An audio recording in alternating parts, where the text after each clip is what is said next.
பெரம்பலூரில் ஸ்ரீ மகாவராகியம்மன் திருக்கோவிலில் 2ஆம் ஆண்டு வளர்பிறை கருட பஞ்சமி பெருவிழா நடைபெற்றது.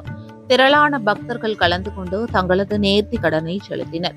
பெரம்பலூர் அடுத்த எலம்பலூர் எல்லைக்குட்பட்ட ரிலையன்ஸ் பெட்ரோல் பங்க் அடுத்து திருமங்கலியன் நகரில் அருள் பாலித்துக் கொண்டிருக்கும் ஸ்ரீ மகாவராகியம்மன் ஆலயத்தில் 9/8/2024 தேதியான இன்று 2ஆம் ஆண்டு வளர்பிறை கருட பஞ்சமி பெருவிழாவை முன்னிட்டு பால்குடம், அலகு குத்துதல், அக்னி சட்டி எடுத்தல், முளைப்பாரி எடுத்தல் உள்ளிட்ட நிகழ்ச்சிகள் நடைபெற்றது. இந்த நிகழ்ச்சியானது துரைமங்கலத்தில் உள்ள சொக்கநாதர் சிவனாலயத்தில் தொடங்கி 4 ரோடு வழியாக ஊர்வலமாக ஸ்ரீ வராகியம்மன் ஆலயத்துக்கு வந்தடைந்த பின்னர் அம்மனுக்கு பால் அபிஷேகம் மற்றும் சிறப்பு பூஜைகள் நடைபெற்றது.